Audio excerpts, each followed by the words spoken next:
ગુરુપુત્ર દ્રોણે પોતાના સંતાનોને મારી નાખ્યા છે. એ સાંભળી સવારનું વોર થયો અને દ્રૌપદી ઉઠી. એક દીકરો મરે તોય માને આખી જિંદગી યાદ રહી, તો 5 દીકરા મૃત્યુ પામ્યા.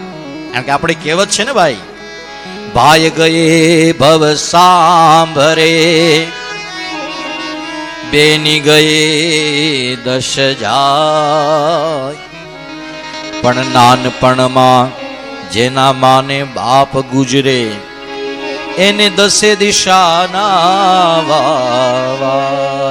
ભાઈ વિયોગ્ય હોય છે, બેનનો ભાઈ વિયોગ્ય હોય, એને જ્યારે જ્યારે રક્ષાબંધન આવે, જ્યારે જ્યારે પોતાના આંગણે કંઈ તહેવાર આવે, દીકરી દીકરાના લગ્ન આવે, ત્યારે પોતાનું મામેરું જ્યારે ભરાતું હોય, એ સમય એક ભાવ સુધી, ભલે 80 વર્ષની થઈ ગઈ હોય માં, હા, પણ જ્યારે મામેરા ભરાતા હોય ત્યારે દુનિયાની દરેક દીકરીને, દરેક બહેનને પોતાનો માડી જાય ભાઈ.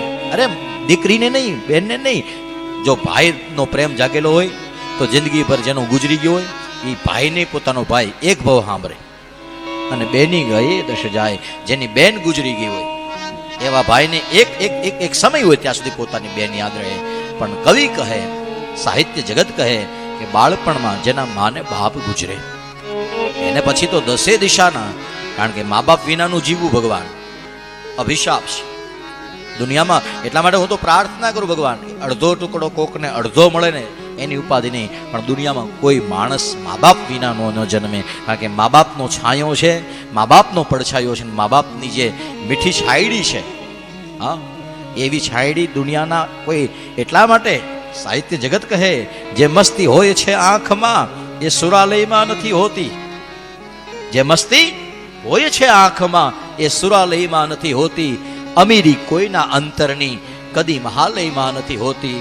શીતળતા પામવાને માનવી 2% મૂકે, જે હોય છે માની ગોદમાં એ હિમાલયમાં નથી હોતી. એ હિમાલયમાં નથી હોતી.